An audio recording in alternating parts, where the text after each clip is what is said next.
Subscribe करें श्री चिन्मयानंद बापू जी के YouTube channel को और हमारे वीडियोस को सबसे पहले देखने के लिए बेल आइकॉन को दबाना न भूलें। ये प्रसंग आप जानते हैं, उत्तरकांड में कागभुसुंडी जी अपनी कथा सुना रहे हैं, वहां का ये प्रसंग है। पूर्व भूमिका के रूप में मैं आपको ये प्रसंग थोड़ा दर्शन करा दूं। पक्षीराज गरुड़ देव ने प्रश्न उठाया है कि महाराज, आप ये कौवे के रूप में क्यों रहते हैं? इतनी अच्छी भगवान की कथा आप गाते हैं, इतने पावन आश्रम में आप रहते हैं, फिर ये कौवे के रूप में? तो कागभुसुंडी जी ने अपना परिचय में अपनी पूर्व कथा उन्होंने सुनाई है गरुड़ जी को कि मैं एक नीच योनि में, अधम योनि में, अयोध्या में मेरा जन्म हुआ था। कलयुग का समय था। मैं बहुत अभिमानी था, अपने से ऊंचे महापुरुषों का बड़ा अपमान कर दिया करता था कई बार। और एक बार ऐसी घटना हुई कि मैं उज्जैन गया और वहां एक ब्राह्मण मिले जो साधु पुरुष थे। ब्राह्मण हैं लेकिन बाबा तुलसी ने उनको बड़ा प्यारा परिचय दिया। साधु, बड़े तपस्वी, भगवान शंकर की उपासना करते थे, भगवान शंकर की आराधना करते थे, महाकाल की सेवा करते थे। तो कहा कागभुसुंडी जी ने कि मैंने उस महापुरुष से मंत्र दीक्षा ली, शिव जी का मंत्र उन्होंने दिया मुझे, और उनकी कृपा से मैं थोड़ा धर्म के मार्ग पर आगे बढ़ा और बाबा महाकाल के मंदिर में बैठकर रोज अपने गुरु मंत्र का जाप करता, अनुष्ठान करता। और गुरुदेव मेरे इतने दयालु, इतने कृपालु और इतने परम विद्वान, इतने बड़े साधक और उतने ही बड़े करुणावान, मुझे रोज बिठाकर कुछ न कुछ साधना बताते रहते, सत्संग की बातें बताते रहते। और एक दिन की घटना कथा में, सत्संग में उन्होंने कह दिया कि भगवान शंकर हरि के सेवक हैं, भगवान नारायण के सेवक हैं। ये बात जब मैंने सुना तो मेरे दिल पर चोट कर गई कि मैं जिनकी उपासना करता हूं, जिनकी आराधना करता हूं, वो हरि के सेवक। ऐसा जब मेरे गुरुदेव ने कहा तो मेरे दिल पर बड़ी चोट लगी और मैंने उस दिन से अभिमानवश अपने गुरु के अपमान करने का सोच लिया। अभिमानी था और अधम जाति में जन्मा था मैं, उस कारण मेरे मन में बहुत अभिमान रहता था। थोड़ा मंत्र इत्यादि जपने के बाद बहुत अभिमानी हो गया था मैं, और मैं मेरे गुरुदेव का समय समय पर अपमान करता रहता था। लेकिन मेरे गुरुदेव की बड़ी करुणा थी। मेरे गुरुदेव बड़े सरल चित्त, मेरे बार बार करने वाले अपमान को भी बुला देते थे, छोड़ देते थे। और एक दिन की घटना, मैं महाकाल के चरणों में बैठकर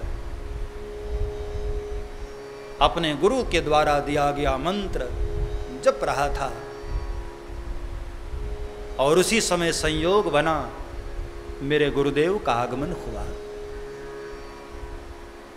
मेरे भाई बहन, ये कितने सौभाग्य की बात है।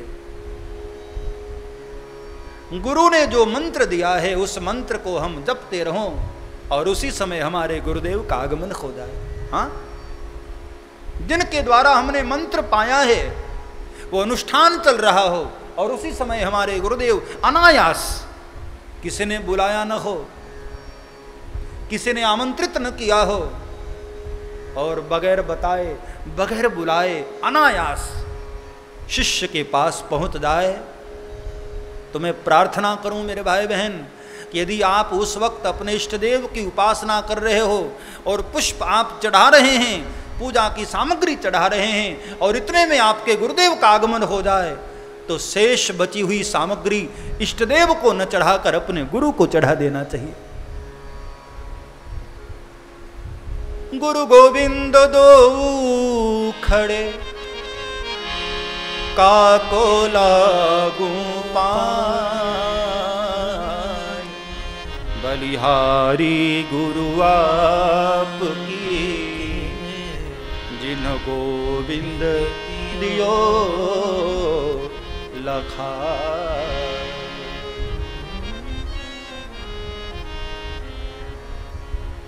तो कागभूषुंडी जी ने कहा कि मैं मंत्र जप रहा था और उसी समय मेरे गुरुदेव आए, लेकिन मैं मूढ़ अभिमानी अहंकार के कारण गुरुदेव को देखने के बाद भी अपनी आंख बंद कर लिया। मैं खड़ा नहीं हुआ, मैंने गुरु का अपमान किया।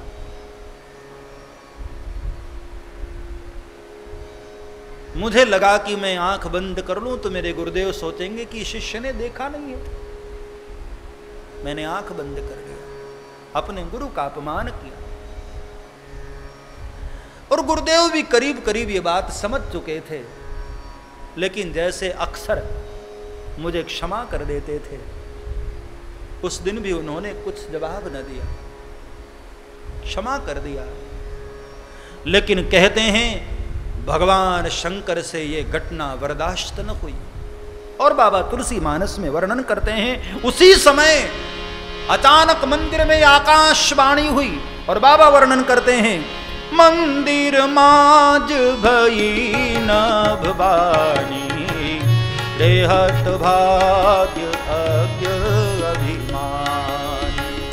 मंदिर माज भई नभवानी, रेहत भाग्य अज्ञ अभिमान। रेहत भाग्य अज्ञ अभिमान। रेहत भाग्य अज्ञ अभिमान। मंदिर में उसी समय आकाशवाणी हुई, आकाशवाणी हुई, अरे अभिमानी, अरे मूढ़, तेरे गुरु ने तुझे क्षमा कर दिया हो भले, लेकिन मैं तुझे दंड न दूं तो वेद की वाणी मृषा हो जाएगी। और उसी समय बाबा तुलसी कहते हैं,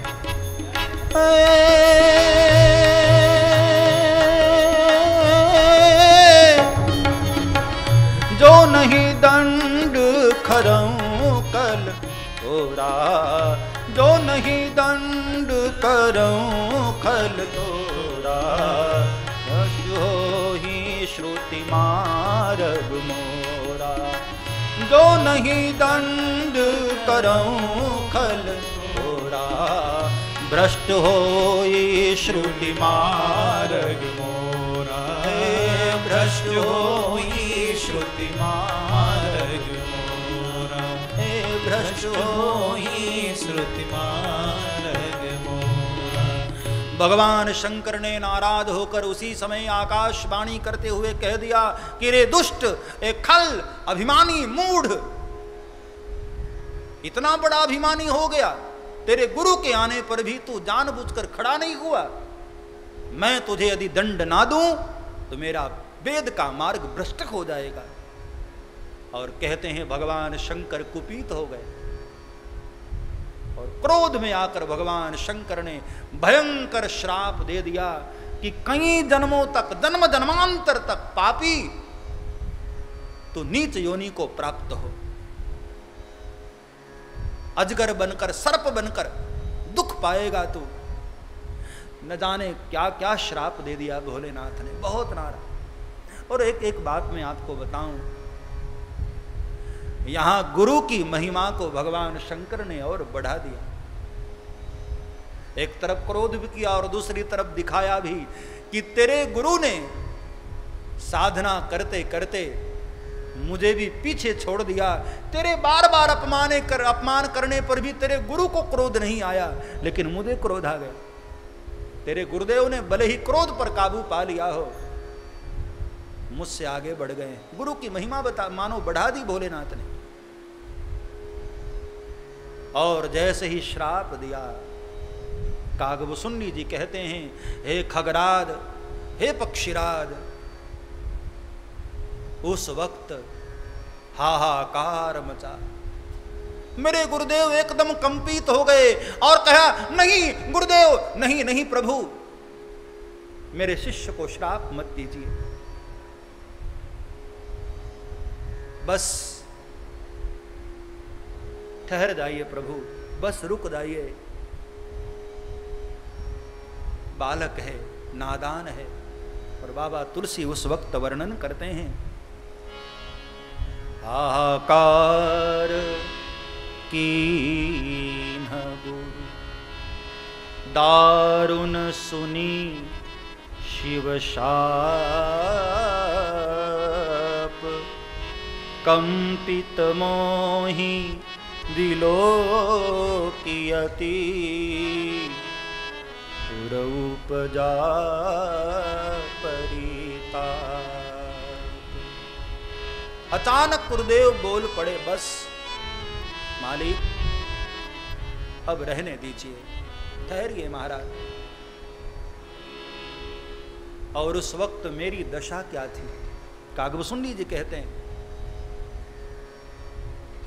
श्राप सुनकर, घोर श्राप सुनकर मैं कांप रहा था, डर के मारे कंपित हो रहा था। मेरे गात्र शिथिल हो रहे थे, मेरे हाथ पांव कांप रहे थे, मेरा हृदय कंपित हुआ जा रहा था। और जैसे कांपते हुए बालक को देखकर मां के आंख में अश्रु भराए, उस वक्त मेरे गुरुदेव ने मुझे देखा और उनके नेत्र सजल हो गए। और कागभूषुंडी जी ने एक प्रसंग में आगे कहा भी है कि वैसे मेरे कई जन्म हुए, मैंने बहुत दुख भी देखा, बहुत सुख भी देखा। करीब करीब मुझे अपने सभी जन्मों का मुझे याद है।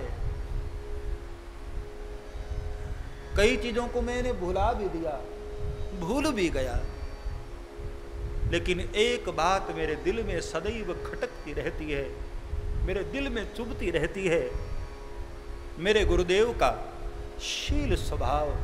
हे पक्षीराज, मैं उनके शील स्वभाव को कभी भूल नहीं पाता हूं। बाबा तुलसी कहते हैं मानस में, एक शूल मोही बिसरी न काऊ, एक शूल मोहि बिसरी न काऊ,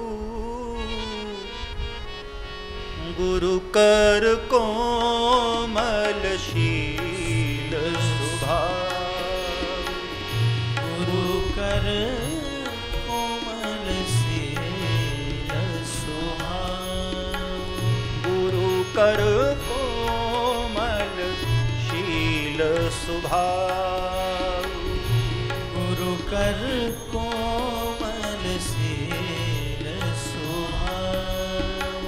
हे पक्षीराज, हे गरुड़ जी, मैं किसी भी जन्म में अपने गुरु के कोमल स्वभाव को, उनके शील स्वभाव को मैं भूल नहीं पाया। इसके दो अर्थ आप ले सकते हैं। गुरु कर कोमल, या तो उनके हाथों की कोमलता, उनके कर की कोमलता।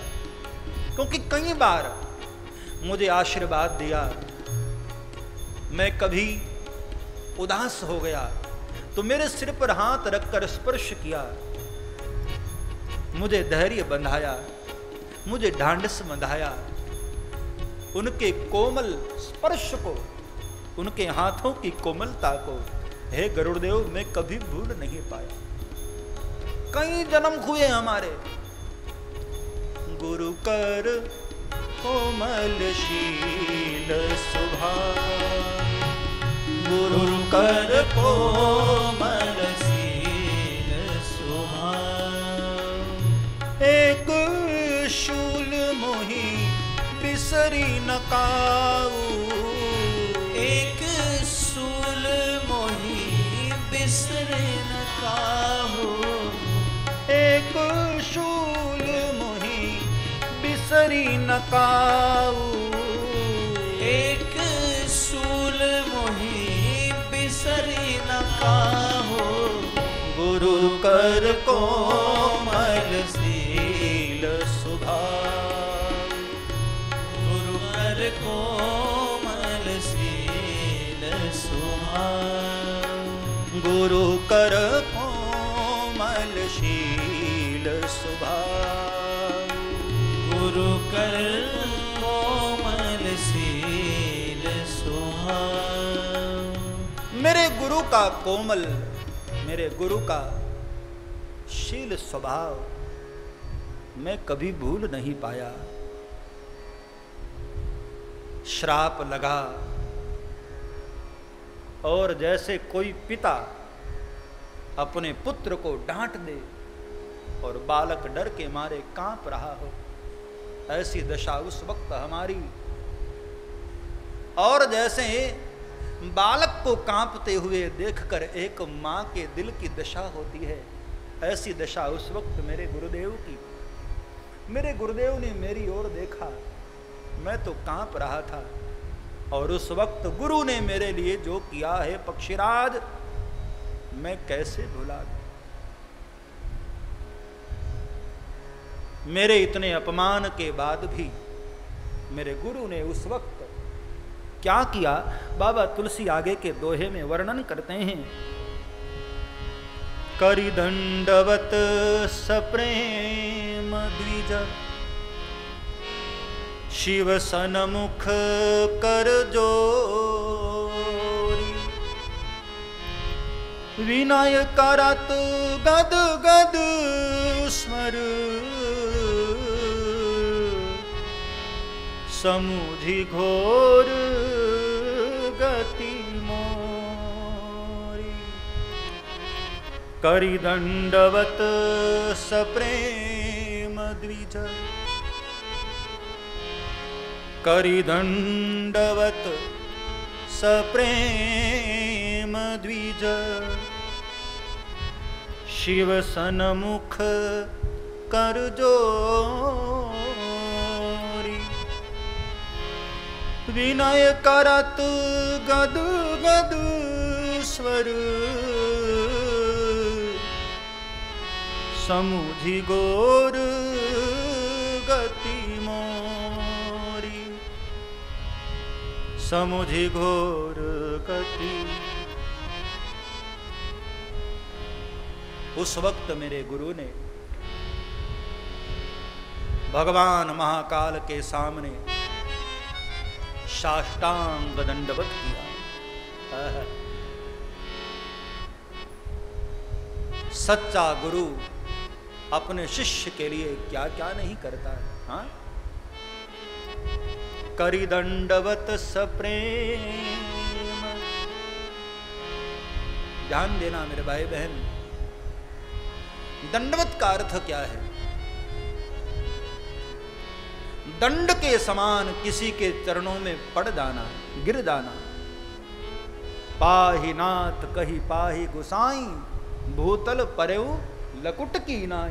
एक लकड़ी की भांति काष्ठ, एक लकड़ी गिर जाए तो उसको कौन उठाते?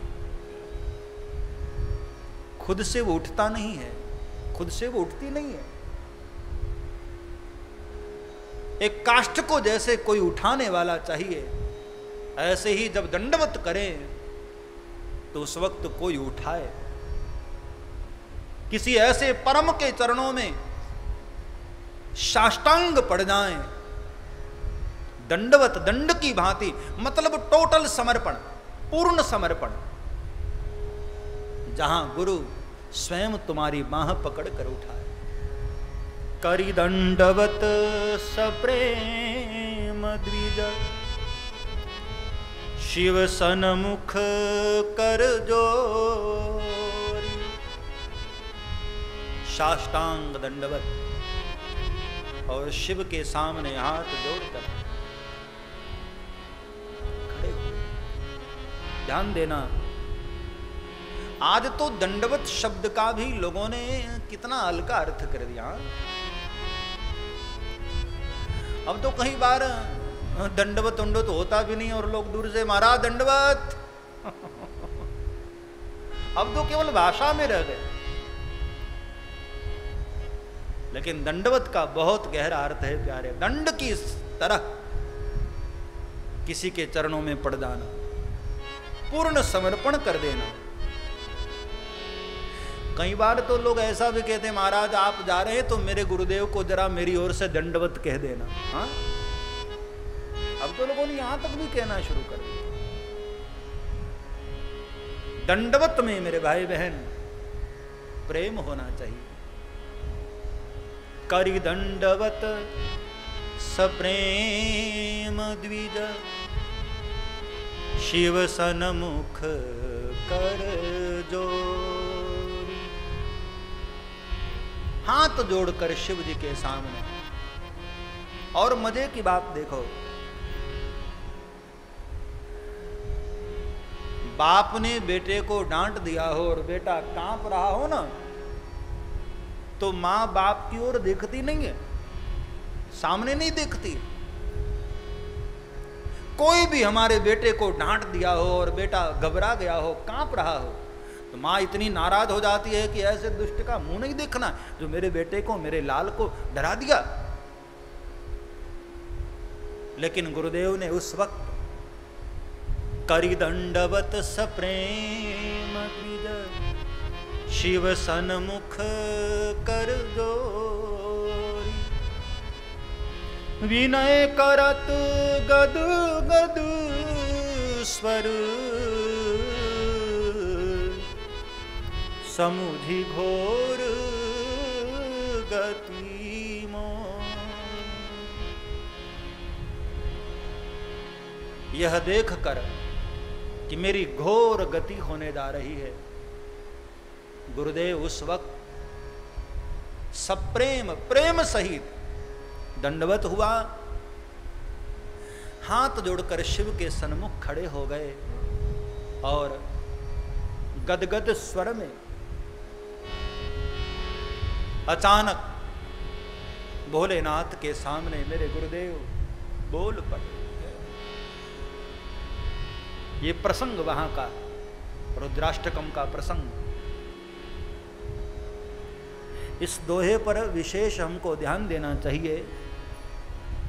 गुरु ने 5 चीजें की हैं शिष्य के लिए।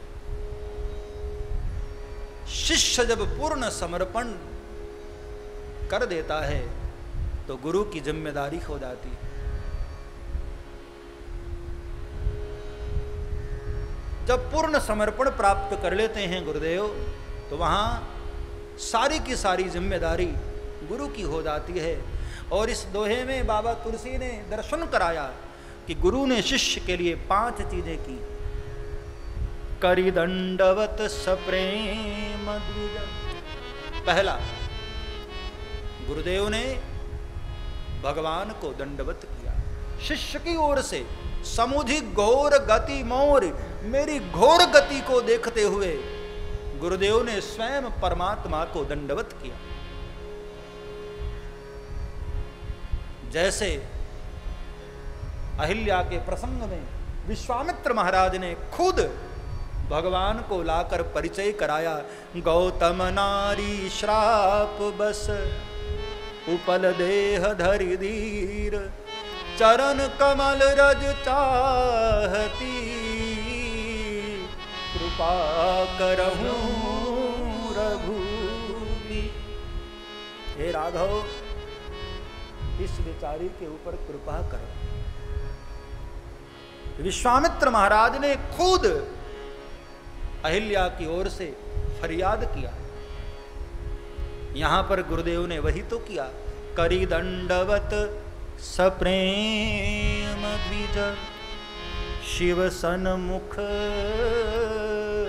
कर जो। दंडवत करना, भगवान के सन्मुख हाथ जोड़कर खड़े हो जाना। और तीसरी बात, विनय कर, गदगद स्वर। 5 बातें यहां की गुरुदेव ने। दंडवत किया, शिव के सन्मुख गए, हाथ जोड़ा, विनय किया, और वो भी गदगद स्वर में किया। और यहां मैं एक बात निवेदन करूं, देखो, वाणी जब गदगदित होती है ना, तो गदगद का आप उल्टा करो, दग दग होगा। वाणी जब गदगदित होती है तो हमारे द्रग भी उस वक्त द्रवित होते हैं। वैसे कोई जानबूझ करके आंसू बहाए, नाटक करे, उसकी बात मैं नहीं कह रहा। आंख में अश्रु तभी आते हैं जब वाणी स्तुति करते हुए गदगदित हो जाती है।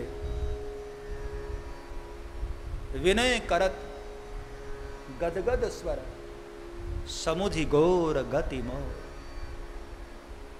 मेरे गुरु ने उस वक्त गदगद स्वर में भगवान भोलेनाथ को पुकारा। और वही प्रसंग रुद्राष्टकम का बाबा तुलसी ने वर्णन किया है।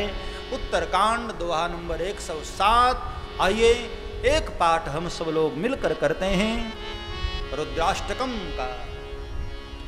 सब्सक्राइब करें श्री चिन्मयानंद बापू जी के YouTube चैनल को और हमारे वीडियोस को सबसे पहले देखने के लिए बेल आइकॉन को दबाना न भूलें।